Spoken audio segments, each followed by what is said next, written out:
right. So today I kind of wanted to go over something that I've been seeing that I think needs to be addressed in the class, which is the way we present our work. Uh, there's one thing that I'm going to try to do in this class is I'm going to try to cover all the bases. The idea is that if I give you little pieces of everything in this beginner class, right, you can then go on to kind of dive in deeper to each of the sections we talk about. Right, we've talked about getting base meshes, modeling, sculpting, reference gathering, like things like that. But now I want to talk about some presentation kind of ideas and what you guys should be doing and how your stuff should be presented when you are putting it online, whenever you're sharing it with clients, whenever you're sharing it with the world for the best possible feedback that you can get, right? The worst thing that you want is for people to be judging your presentation rather than the work that you put on it, right? So it's important for you guys to start thinking about the presentation rather, because what that'll do is it'll help people focus more on your artwork. So on that note, let us dive into the threads and kind of take a look at what everybody's been working on. All right, cool, cool, cool. Let's start with Angel. You've been doing your sculpts, the skull, the banana. I've seen these. These are newer. Daredevil helmet, interesting. Interesting start. For a lot of helmets, for a lot of things like this, right? It's important to have underlying structure first. And if you don't have underlying structure, the things that you put on top of that structure won't look correct, right? So you have to build the underlying structure, almost build the face first, right? Imagine where the face is going to be and then drape whatever your mask is going to be over that, all right? So that is my critique on that. I would do some drawovers, but that would be at this point not very helpful. All right, poly painting. Let's go to Dalton. Nothing. Dylan. Nothing. Okay. Okay. Okay. Okay. This looks cool. This is very interesting. Interesting. You found the little spray, so you've got kind of like this very interesting, and it looks like you've got a pretty decent idea of shape, form, and things like that. So I would keep going with this, man. Don't stop, bro. Like just keep practicing, keep going, man, because you can be onto something, and you just don't know it yet. Just keep practicing. These are looking cool. All right. Nothing yet. Kevin, Josh. Okay. Okay, the lemon, I saw that. Ooh, was it supposed to be a helmet? I don't know. It looks kind of gnarly. Okay, Arrington. Okay, let's post some more. And then this is my lemon. All right. So, the idea for this class is going to be try to get you guys better presentation quality. All right. And using myself as an example, right? This is not very good presentation, right? Let me tell you why that this is not good presentation for anything you're going to do professionally, you're going to share online, anything like that, right? The first major thing is there is so much busyness going on with the user interface, right? This user interface is so busy that it's distracting from my model, right? So the best thing that I would have done, I should have done, is crop this guy out, right? Let's actually open this in a new browser. I'm gonna copy this. All right, let's do file, new. I'm gonna do Control and V. All right. So if I had a piece like this and I wanted to show it off, right?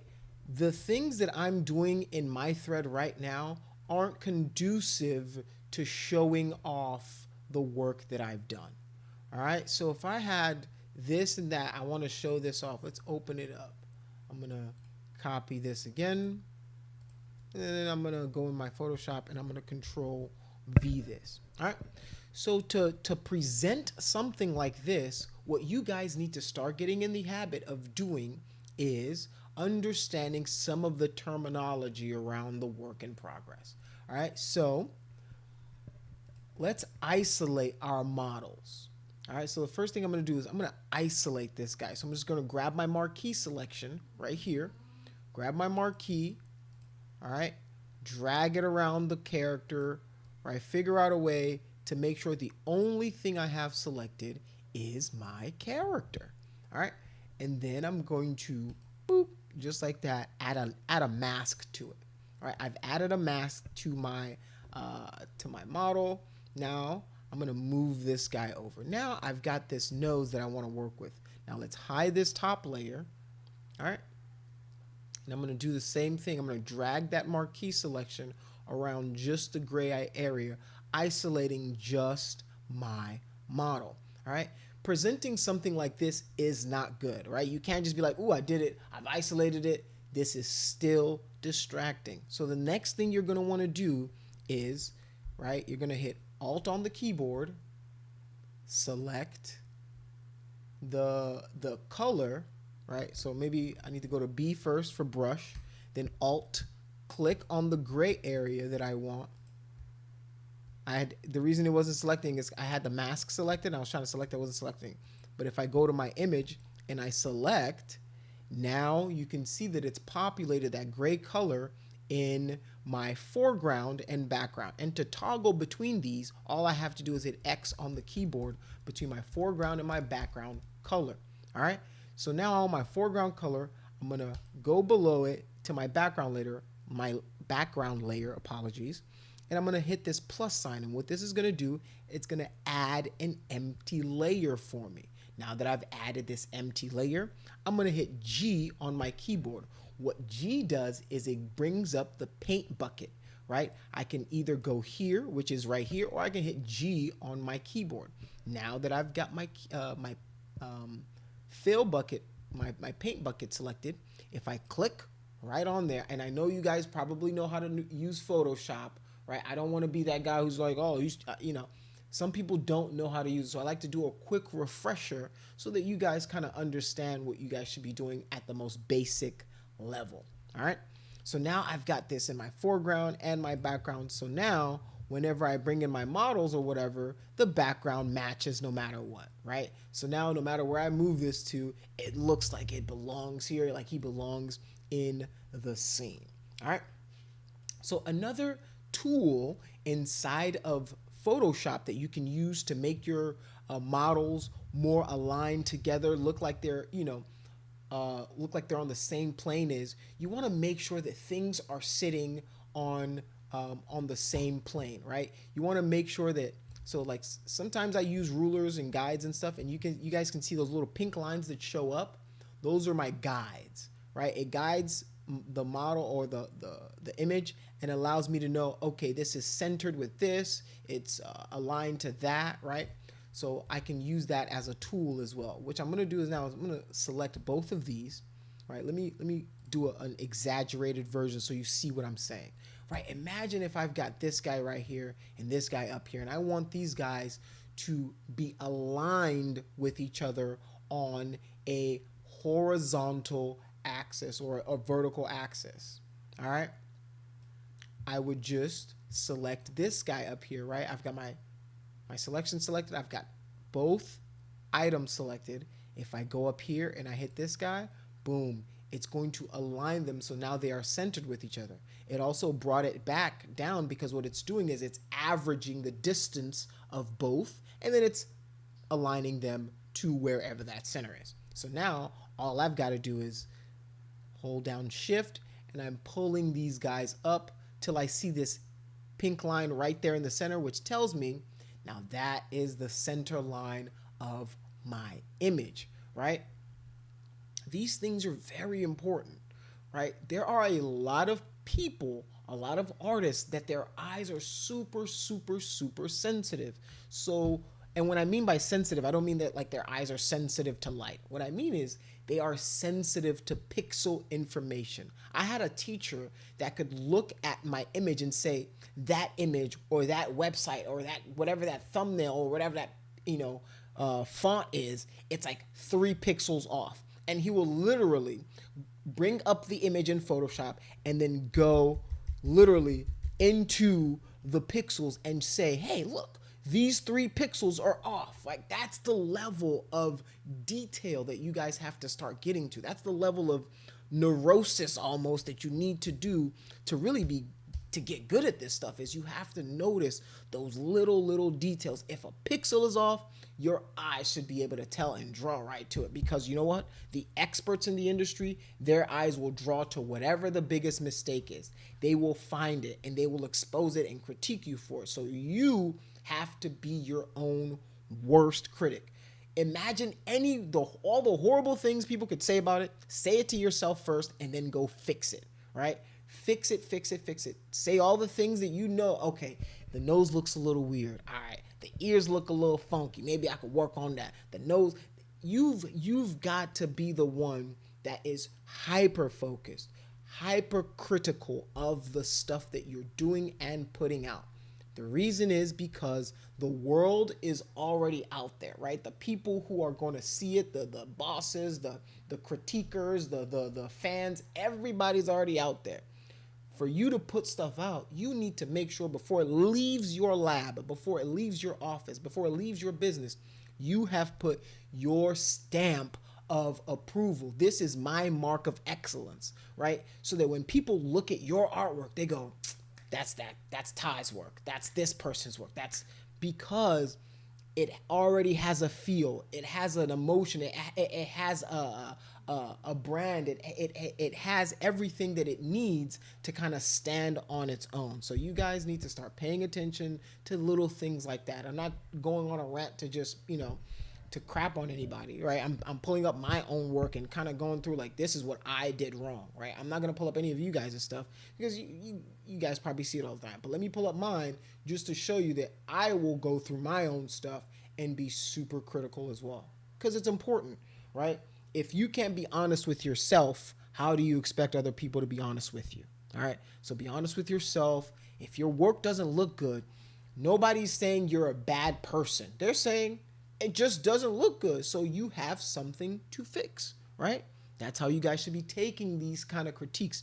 Don't ever take anything anybody says about your artwork personal. It's not about your character. It's just about the art. It's about making the art better. I mean, if you're an ass, people are going to tell you you're an asshole, right? That's not the point. But if you're, working on art and you're trying to be better at it, when people are giving you critiques, they're not trying to give you, oh, you're a bad person, because that's a lot of artists take it. And I want to emphasize that a lot in classes, because when people critique your stuff, I'm going to tell you, it's not a critique on you as a person or human being. It's just a critique on the artwork, right? All right, let's move on. All right, so the next thing I want to do is, now I've got my objects in place, right? Their distance to each other could be a little better. So maybe I'll move them. Whoops. Maybe I'll move them a little closer together. So boop, like right there. Maybe like that. All right. And then I can whoops. Just select them and then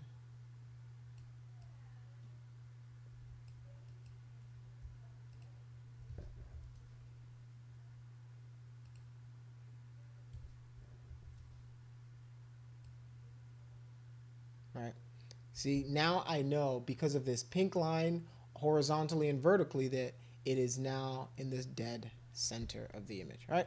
So now let's add some text and some font, right? Another thing that you guys should start getting the habit of is, if you're working on something and it's not the final version of whatever it is you're working on, you're going to want to you're going to want to put WIP on your model, all right? So control, let's see, Let's change the color to a white. All right. So whenever it comes to this, and I think I'm gonna have to assign this as an assignment. So what you're gonna want to do is you're gonna want to pick one font. When it comes to graphic design, this is what I've learned from what my graphic design teachers have told me about, design in general. Never go past two different fonts. I hope you guys heard me. Never use more than two different fonts on one graphic. The reason is it gets really confusing for people really, really quickly. All right. Imagine if I'm doing a project for you or something, and I've got this font here, and then I've got a much more fun kind of font here, right? It gets really distracting if we're going 15 different kinds of font. And it's one of those things that says I'm still learning. I'm an amateur, right? When you've got all these different fun looking fonts, right? You want to pick something that's legible, professional, and kind of speaks to your style, right? Speaks to who you are kind of as an artist. And these things that I'm telling you, they're going to take some time to develop. You're not going to know who you are as an artist right now. You're not going to be the same artist you are today 10 years from now. So your voice is growing, your sensibilities, your style, they're all growing along with you right now. All right. So pick one or two fonts that is very legible. None of this fancy garbage over here, right? This stuff, save it for your cartoons and nonsense. When you're working professionally, you want something whoever's looking at your work can see, right? And understand and read. You don't want them to be guessing at all. All right. Let's see. Let's pick a simple font and I'm going to stick to it. All right. So this Bond script. Let's see if it has different modes. It's got a bunch of different modes. So if you want, I can stick to this font and then just do different types of casing. All right. So what you want to do is you want to have different quadrants of information. I don't care how you position the quadrants of information, but you need to have certain amount of information on it. And depending on the job that you do, they will require you to have different types of information on it. All right. So some companies in the corner of somewhere in this corner. So let's make up our quadrants. We'll use these as let's do quadrant. I'll make it like let's make it a green stroke so that you guys can see it. So I'll make maybe a quadrant here. All right. And in this corner, you can let's give ourselves 4 quadrants of information. All right. So these are the basic quadrants of information that you can use, right? You can put different pieces of information in these different places. All right.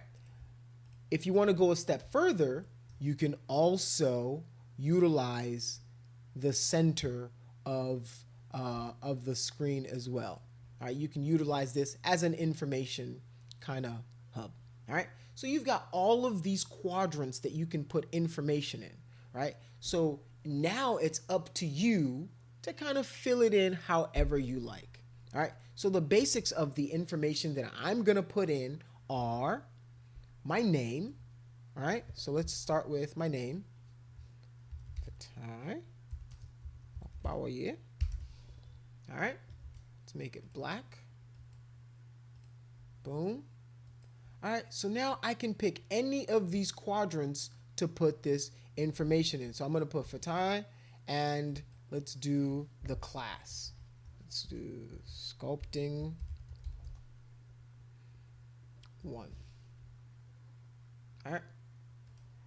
So now I've got this quadrant, this information that I want to put somewhere. I can grab it. Now let's put my name. I usually like my name somewhere in this bottom quadrant, right?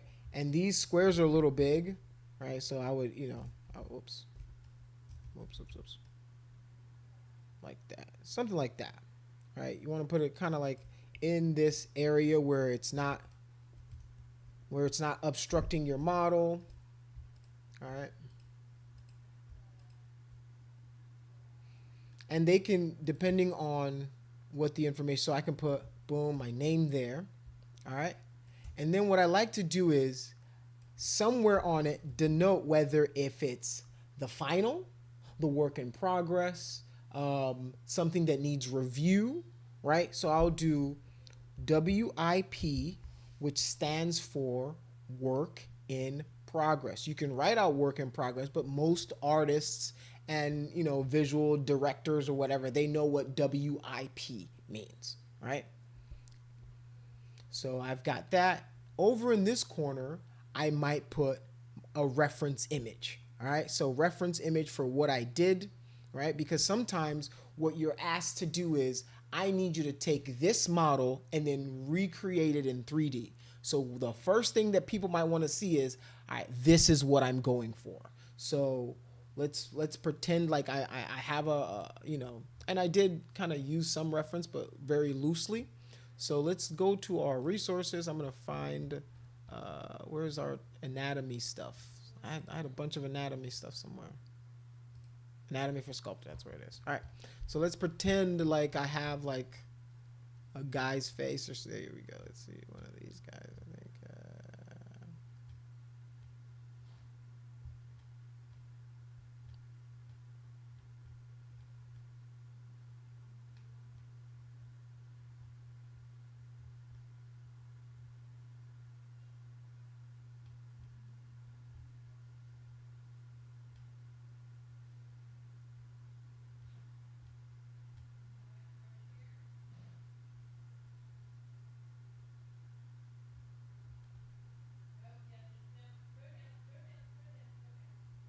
All right. I'm just gonna copy.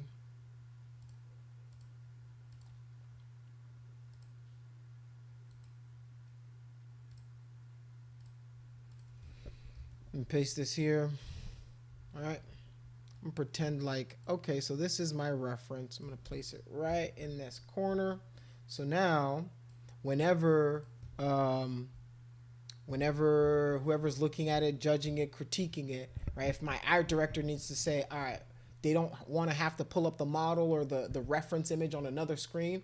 I already gave you a little version of it here. So now you can go back and forth and check and go, all right, is he nailing what he needs to nail on the model, right? Things like this are very, very important, guys, because the order of information lets people know, all right, reference, my name, this is what it is, and this is a work in progress. All right. So you can add more information that it could be requested on here. You can put date and time, like different things. I'm just trying to show you the different quadrants where you can put information, right, and have it look okay. Because what I don't want to see anymore from you guys is the kind of thing that I'm doing right here, which is this kind of presentation where we're just taking a screen grab of the entire screen and we're just dumping it in here, right? The reason I did that at first was just to get you guys going, right? To get you guys your feet wet and make sure that you guys are okay with posting something. I didn't want to go too in depth into posting just because I felt you guys needed to get a little more acclimated. And now that you guys have posted some of your work, now I know, all right, they've got a little bit of that down. I can introduce a little more information to kind of help you guys out. All right. So now what I'm talking about is, here we go. So now here's a way to present your work, right? I've got my name, it's a work in progress, and that's the reference, right? And I'm utilizing those same quadrants of information. The reason, right, is because now if I do this over and over, it's uniform. And when people see my work, they go, oh, that's Ty's work. Because I've kind of trained people that when they see this kind of combination or this kind of stuff, it's my stuff, right? And if I want to personalize it more, people will go, they'll do maybe gradients in the background and stuff like that. I don't do any of that, especially when I'm doing a work in progress. I just like to do a gray background so it doesn't distract from the viewers, whatever they're trying to critique. It doesn't distract their eyes. And then I just put my model on top of that. I don't add anything extra. Maybe, like if you want to go a little fancier, like I will merge all these together and maybe throw a slight sharpen. See, that's a crazy sharpen, right? So maybe I'll do like a small sharpen, reduce it quite a bit, right?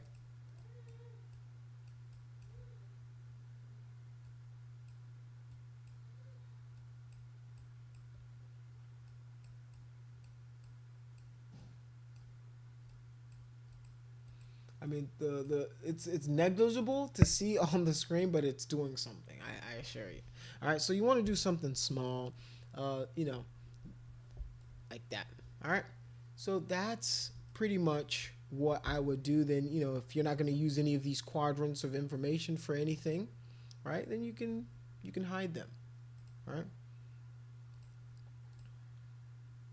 And what I'll do is I'll save out just a copy of this for you so that you can use the Photoshop file. All right. So here's the final step. So because I was on that white background, the problem right now is I can't see my text. It kind of blends into this back kind of this gray color. So with this, you might want to go white, right? And here, right, using two different fonts, what I might do is I might make this one bold condensed, right? Still the same font in the same font family, but a different style of the font. So I might continue with these two. And right now you see this, the F is too close to the edge. So you want to worry about, right, getting tangents, right? Tangents is when you have like two lines that meet each other without either overlapping or or being far enough from each other, right? When they're touching each other, that's called a tangent, and it can be very weird for the eyes to see. So you have to be careful about things like that. All right. So I'll do the same thing with this one here, this work in progress. I'm gonna make it bold. All right, and then let's turn it white. All right. So, and there's, this is just the basics, right? There's still principles of, all right, what should be bigger, my name or the name of like there's little things like that that go into a lot of this is like, all right, now I need to talk about the relationship of, all right, what does my name look like to this, because the most important thing is the sculpt itself. So my name isn't very important, but it should be there because they're going to want to know who did it to track, whoever did it down, right? So what's most important is the fact that they know that it's a sculpt, it's a sculpt, it's a work in progress, right? And my name, right? So that would be the order of information as to what's most important. The priority is what it is, what I'm using it for, and then my name, right? And even before that would be, if there's reference, that would be the first thing I would want to show is, all right, this is what I'm going for. So we've set the standard, and then this is what I made, right? Hopefully you guys are starting to understand this a little bit and this makes sense to you guys. Here's another thing that I wanted to help you guys out with. There might be a barrier to entry for this because, if you guys don't have Photoshop, because the Creative Suite can be expensive, there are free alternatives that you can use to Photoshop when you need to do presentation. And because you guys are in school at Richland, you guys should have a copy of the Adobe Suite. All right. But if you don't, and one day you graduate and you're out in the real world and you're like, I'm having a juggle between the ramen I'm finna eat and a Photoshop subscription. Don't do it. What you can do is you can go on a website like photop.com.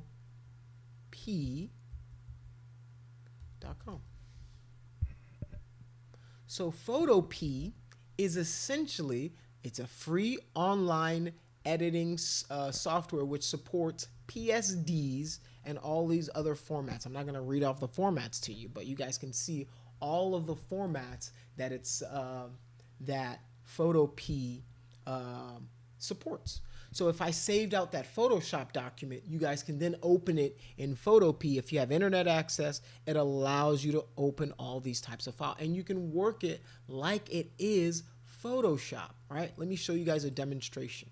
All right, so let's save file, save as, take a second, do its thing.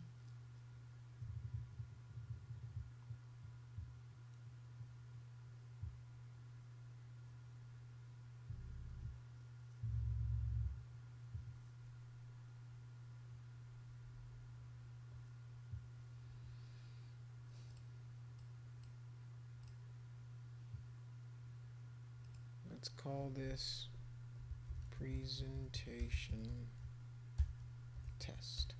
All right. So we've got this presentation test. We're now going to open up Photopea. So we can open a file from the computer, and we call it presentation test. All right. So as you guys can see, it brought in all of the layers that I had. It mirrors Photoshop one for one, right? The one thing you're gonna have to remember is the hotkeys are super different on here. So instead of like Control Alt, you might have to hold Shift Control Alt for things and different things like that. So, but all the buttons pretty much the same. So this is a free alternative to Photoshop that you can use if you have internet access. If you don't have internet access and you have the ability to download a program, there is a free photo editing program called GIMP. All right. Sounds horrible, but GIMP is actually one of the most downloaded open source free editors that is out there. So you can download this for your computer and you will have GIMP. It is essentially Photoshop, just a different interface, different keys. It does the exact same thing, and a lot of people swear by GIMP. I'm telling you, people, there are die-hard GIMP users out there, and they will swear up and down that Photoshop ain't ish, and GIMP is the way to go. So this is also an avenue for you, because what happens is when you guys graduate, you realize these softwares are not cheap. They're quite expensive. It can be $3,000 to purchase a license of 3ds Max. It can be $1,000. You know, it could be $200 a month to use ZBrush, $50 a month for this. You know, I gotta eat, I got rent, I got groceries, I got a car, I got gas, I got a lot of stuff. So wherever you guys can cut corners, wherever you guys can find freebies, that's where to go, right? And if it's available for you, that means you should be able to use it for yourself to make you a little bit of money to push off the starvation. You know, the last thing I would ever want to create is starving artists. All right. So with that note, I mean it's time for me to kind of let you know what you guys should do for this. So I want you guys to now make up your own, right? And a lot of guys, a lot of the really the top guys, they have like a logo, a brand for themselves, right? And if you really want to take a look at some of the best ones, this is the one I did for you. This is like if I was, you know, this is basic, right? This is all right. Entry level, I want to get in the door presentation stuff right here. This is the basics, floor level presentation that I want you guys to start implementing into your life, into your artwork now, right? The sooner you start implementing this stuff, the more it becomes second nature to you, and you're not like, oh, why didn't they pick me for the job? Well, because your presentation looked like dog doo-doo, all right? You don't want to be that person. Give yourself every opportunity that you can to stand out. All right, so let's go to ArtStation real quick just to show you guys some presentation that I think are you know, are pretty dope.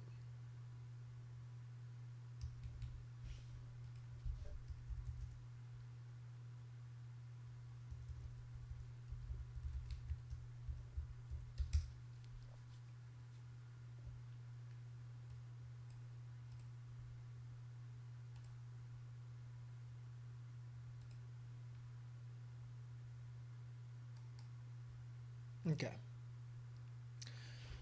So let's go to some character modeling. So this is the Art Institute of Dallas. Is where I went to, and this is where I taught for a long time.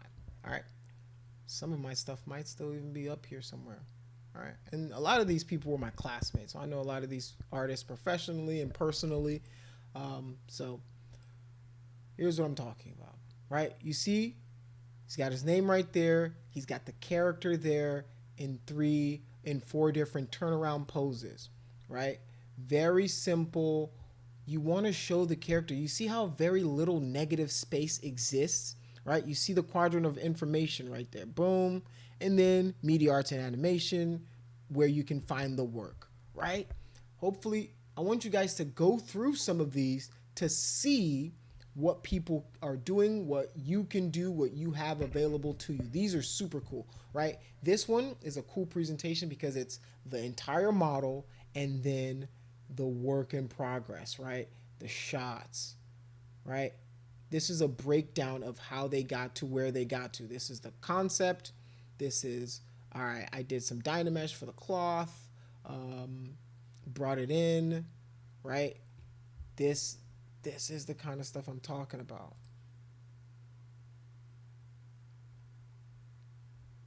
This one's okay. This isn't the best presentation. He's got a lot of T poses. Okay, this is one of my really good friends, Michael Bryant. All right, so this is actually for a video game, Primal Carnage. I worked on this video game actually while I was in school too. Um, but yeah, as you guys can see, when you're presenting your work, this is how you show. All right, these are the steps to get me to this beautiful guy here. But you've got to show your steps. It's like showing your work in math, right? That's what these are for. It's like showing your work. T pose, maybe a hero shot of our character, and then the turnarounds. All right, that's the main idea. This is all right, and these are super old. So like this is I can only imagine when this guy. Yeah, this is 2003, right? And they were still. This is still the standard in 2003. So like there's a reason that we do things the way we do. And I don't say that as like some old fogey who loves tradition. There's a reason that people view information a certain way. All right? So you guys need to start learning that so that you can present yourself the best possible way you can. Oh, okay. So these are some of my students. These are cool. Oh, Dimitri. I wonder what Dimitri's doing. This is interesting. I'm gonna hit him up, see what he's doing. So yeah, um, there's a lot of good modeling out there. Let's go. Let's actually just go to the actual art station.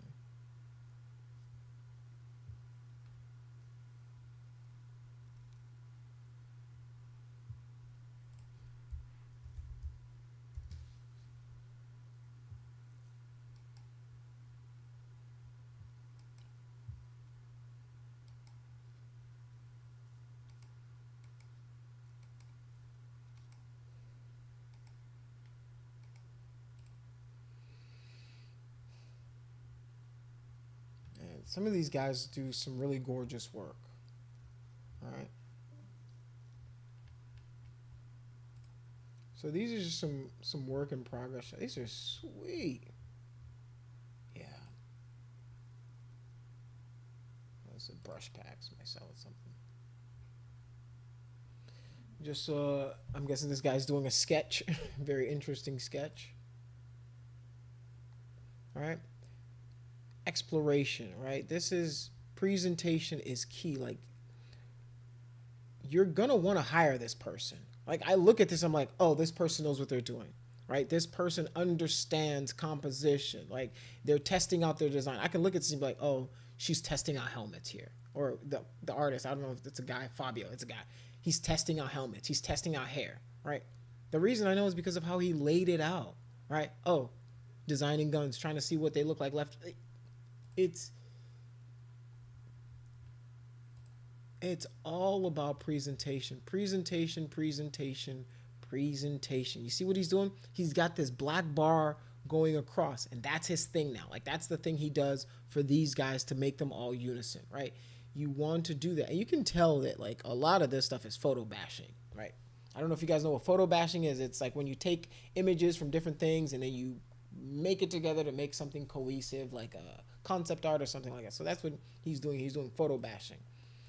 But you can tell that, oh, it's his work. You know why? You see that black bar? Fabio does the same thing for all his artwork. The reason is because it makes all his artwork look continuous. He uses the same gray background for his stuff. You know when you're looking at his stuff, oh, still Fabio stuff. I haven't changed to another artist yet. I'm not going to show you this because you guys are young. All right, so photo bashing, right? You guys can see what I'm talking about. So on that note, yeah, so you guys are supposed to now go on your own, right, and emulate this. I'm gonna save out this template so you guys see the quadrants, right, and then you guys can place your information there. If you want to create your own like logo brand to use or something like that, right? Because some artists do have like their own kind of style and brand. If you want to, right? Like this guy just puts, you see the signature, right?